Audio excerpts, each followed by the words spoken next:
Welcome to the final episode of Lafayette Returns, Historic Rockford's podcast leading up to Lafayette Day at Rockford this month, Monday, July 28th from 10 till 4, as we welcome the Marquis de Lafayette to Lancaster. I'm your host, Lisa Landis-Blowers. Thank you to everyone who shared their knowledge with us this past year. Today, we sit down with Steve Hudak of New Jersey Fifes and Drums. New Jersey Fifes and Drums are a group of musicians performing late 18th century music that would have been performed by a military corps of music during the Revolutionary War. They'll be performing at Lafayette Day. Learn more about them at njfifesanddrums.com. It is so great to have you join us. To start off, could you share a little about your journey? How did you find your way into this world of fife and drum music? We have to go back to before high school. I became a drummer. I think it was in fourth grade, and I was in the band and orchestras and things like that, and rock and roll. I started playing drum set, and I played in several groups, and they were all in the Allentown, Bethlehem, Easton area, but we did play at fraternities in Philadelphia, etc. Then I joined the Army the end of 1972. And that was the Vietnam era. The Vietnam conflict was still going on, and the draft was just ending up. I became an Army bandsman, and I was sent to beautiful Fort Dix, New Jersey. That's really where I started my drumming with marching and military drumming, and that's because you had a function in the band. You had to play for ceremonies.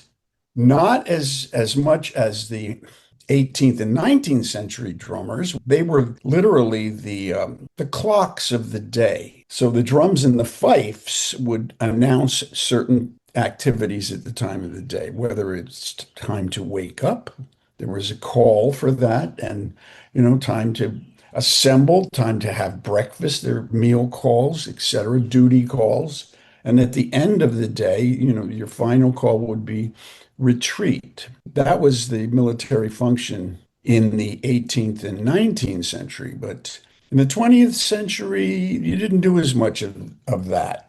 We did ceremonies. We would go out on the field and we'd practice for the graduations of the troops. And we would be out there, and there's a specific routine that you have to go through.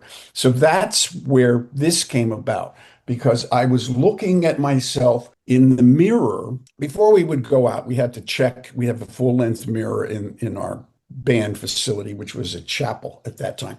And you had to check out your clothing. You had to make sure your brass was on correctly, your uniform was buttoned correctly, everything, that you looked good.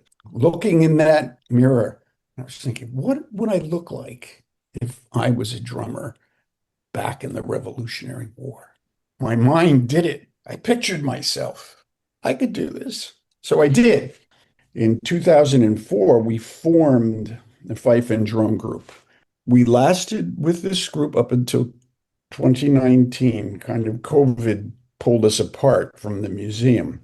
And at that point, we incorporated ourselves as the New Jersey Fifes and Drums LLC. We've been that since then. And it's interesting to note that just last month, it wasn't a Lafayette event, but it could have been, because they had one in Elizabeth in the last 2 months. But this was commemorating the last battle. One of the last battles during the Revolutionary War that took place in New Jersey took place in Elizabeth. And we were playing there, and a gentleman came up to me. Remember, his last name was Santamayo. He had a newspaper article with him, and he said, your group was around in 1901. I said, you're kidding. He got this through Ancestry.com, and it was a concert that was in New Jersey in Elizabeth, and there was a group from Jersey City called New Jersey Fifes and Drums. And they were part of this major concert that they were doing, part of the entertainment. And his great aunt was listed in the program.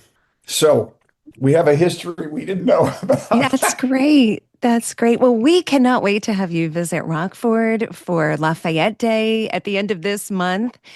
So, how do you decide what to play for an event like this? Are you going to be pulling pieces straight from the Revolutionary War period or that time of Lafayette's tour? Well, that's a good question because we'll be doing both, but specifically, we're doing Lafayette music from his bicentennial 1824, 1825, fourth and final visit to the United States. We have that music. It has come through the committee. I'm actually one of the people on the committee, and I was asked to join the committee and to write arrangements and submit them. So they are online, but I am only one of course, David Hildebrand. David is the head of the music committee. The music was gathered, and one of the principal sources, and thanks need to go out to this gentleman. This is John Burkholder from Princeton. He has an incredible collection of music, and he is an excellent musician, whether it's Irish music, Scottish music, it'll be from a certain period of time. He's so critical and in depth with his research that he'll do things like he'll get programs from a concert that took place in 1777 in Philadelphia. You can read who was on the program, what they played, and he's able to duplicate the music. He has an incredible collection. So he provided this music and he has some of the originals, and that was Mm. sent out to music directors at universities and colleges all over the country. And the music faculty was taking these collections, saying, okay, this was a march, and here it was performed in 1824 for Lafayette, specifically titled Lafayette Philadelphia March. And there were vocal arrangements, which are stunning. There's one, it's the national anthem, our national anthem. Okay, I have to clarify that because at this period in time, it wasn't. Even Mhm. though 1814 was the time that Francis Scott Key penned it, it didn't really become popular until after 1828, and it wasn't all over the country. But the one theme that was popular was the hymn to Anacreon, which is the melody that was used for the Star Spangled Banner, which is a British melody that dates back to the 1750s, I believe, and it was a gentleman's drinking club in London. They would recite prose at the same time, and so there were a lot of poetry going on. But that's where the tune came from, and that tune was used in for many, many years. And it wasn't Francis Scott Key's first attempt at using that melody for a tune. I did get a version of it's the hymn to Anacreon. It's the same melody, almost exactly the same, and it's words to Lafayette. But Nice. and we have several tunes like that, and Yeah. and this has been fun researching it Oh, and I bet. researching the Oh. tunes, and actually by going into the 1820s and finding all of these arrangements that were published in Philadelphia and in New York and Baltimore for the event of Lafayette attending their location. It actually pushes you, back in your period to what you've been doing where these tunes first appeared. And you say, wow, well, this is how it transformed into the 1820s. They were changed, and we actually learned things from the 1820s where they refer back to a tune from the Revolutionary period that they only titled as a popular song, a popular tune, but they Hmm. don't give the Yeah. title of it. We are so looking forward again to hearing your music. Could you talk a little bit, Stephen, about your uniforms? Our uniforms are reverse color.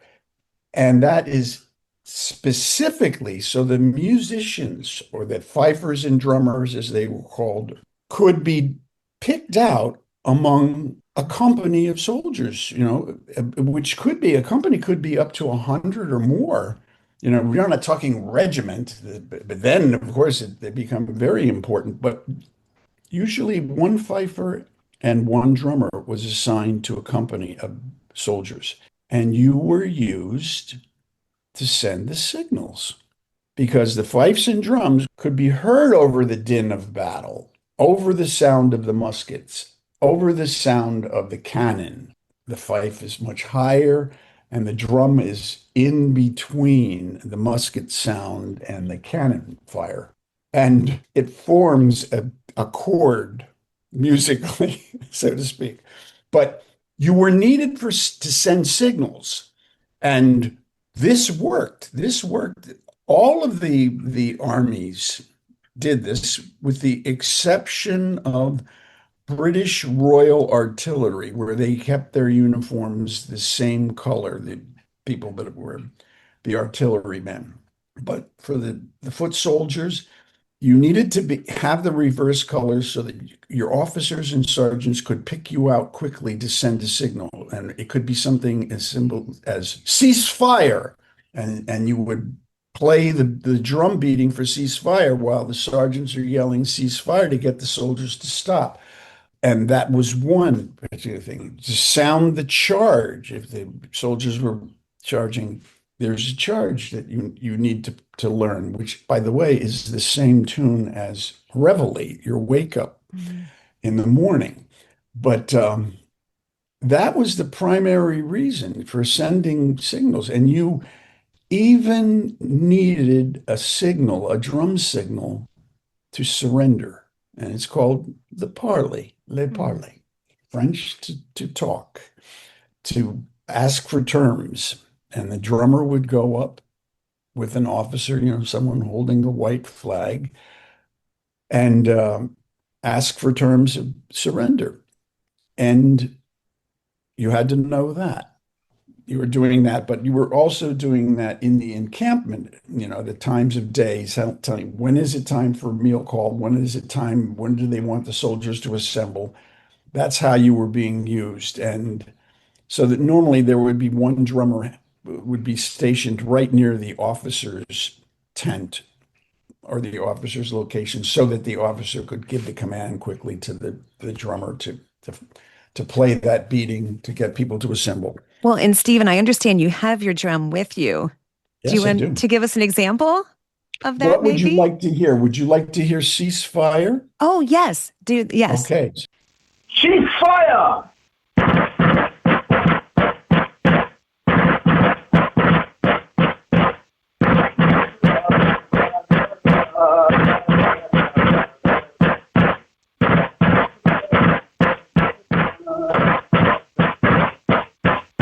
Stephen, thank you so much. We look so forward to seeing you at Historic Rockford on Lafayette Day. Everybody can go to historicrockford.org, click programs, and then click special events for more information. Again, Stephen, thank you so much for taking time out of your busy schedule to chat with us today and play for us. You're very welcome. Look forward to seeing you. And now we switch gears with the latest details on the reproduction of the original triumphal arch from 1825 that greeted Lafayette on West King Street, Lancaster, that was, quote, erected by the citizens of West King Street to honor the arrival of the Marquis de Lafayette. Susan Anderson and Pamela Stoner of Historic Rockford are part of that team constructing the arch. We join them now with details on how that's going and what it will look like. Susan, any thoughts on those citizens of West King Street that would have been working together to construct this arch in 1825? I envision that there were some craft guilds involved, but some faux painters maybe, and some florists, painters. Yeah, there was a lot going on. And why was an arch chosen as the symbol of welcome, and how common were these arches on his grand tour? That's a great question. I guess the ultimate arch is the Arc de Triomphe in Paris. So triumphal arches are something that have appeared throughout history. If I were to guess, and I don't have any reason to know this for sure, but it sounds like something that the Romans had done, and so many of those classical traditions and classical structures were adopted by Americans during the federal period because of what they represented. So it was really, really an appropriate thing for the Lancaster citizens to do. The one that went over West King Street was only one of 4. It is the only one that we have illustrated, however. A wonderful person in 1825 decided to make a drawing of it, and that's the only reason we have the information that we have about the one that we're trying to construct. I think the one on East King Street was described as a floral arch, so I would love to know what that one was like. Look in your attics, search your attics, Lancastrians. Maybe you'll find something somewhere in a corner. I'm sure you would love to see those designs. Absolutely. I guess my imagination is kind of running wild based on how this one turned out, because this one is really, really over the top. It is over the top. When I walked in the downstairs of the Rockford barn here this morning, I was kind of shocked by what I saw. You are making great progress. Would one of you describe what the arch looks like and where you're at in this process? Let's try to describe this for everyone. This is going to be amazing. This is a faux treatment of a stone arch that was created in 1824 in Philadelphia to welcome Lafayette. And so we're replicating that drawing. The arch is 34 feet wide and 22 feet tall. Whoa. And it's being built like it's a slip cover. And I'm a drapery maker by trade, so I do slip covers and window treatments, and we're doing it like it's one big sofa. And we're upholstering 6 sets of scaffold and a wooden structure to support the center arch. And it's all faux painted, and we're doing our best to replicate what they did in 1825. And who is the artist? Is that you, Susan? There's a whole team of us. Structurally, my husband and I kind of took over, but as far as painting, we've had a number of people, Christina Root and Cindy Kovacs, Pam Stoner, and myself have all been painting. Can you talk more about some of the materials that you're using to construct this arch? Well, we took a Tyvek type material and are painting the reverse side of that. And we did it all with kills first to stick. And Mark Jardell and Glinda Jardell donated the Tyvek and something like 15 gallons of Kills paint as a primer, which we tinted. So we're painting it a light gray to be reminiscent of stone. And then they had staffs on the side holding garland up in the air, and that we're all treating in a faux sky manner to hide the scaffold underneath. And the center was engineering to be able to hold up this huge gilt eagle that's like 3 by 3 that sits on top of the arch. And I credit Alan Anderson with being able to pull all that off. So it's a lot of fun. Yeah, Susan, it was a feat of engineering, and the number crunching was mind-blowing. I watched Susan making minuscule calculations and adjustments the whole way through this thing to be able to see it in 3 dimensions while it's lying flat here on the floor of the barn, and we're working on it. So inch by inch, I cannot say enough about what you call your ciphering. And Alan is a cabinet maker and furniture restorer extraordinaire, and he is just sort of one of Lancaster's most hidden gems. Because when Susan said, "I need something that will do, XYZ," Alan was able to take those words and turn it into something that worked structurally so that this thing is going to stand up and not fall down when, a little breeze comes by. How fortunate to have so many talented individuals as part of the Rockford family. Absolutely. I can't say enough about these people. So the event is coming up Monday, the 28th. When will you start building the arch outside? Tomorrow morning, we're ready to go. And we have to level out the ground with wooden platforms to be able to start the structure. And we have to do that in the dim of the light because the laser level wasn't working in the brightness of the daytime. So we're going to start kind of this evening. So maybe it's too early to ask this question. What has been the biggest challenge so far in putting the arch together, erecting the arch? And maybe your challenges might be in the future. Well, finding some place that we could work out of the rain and the heat, because Rockford had a few things going on in the barn still while we started, and we worked it all out, but we've been here for a week and a half painting and laying things out.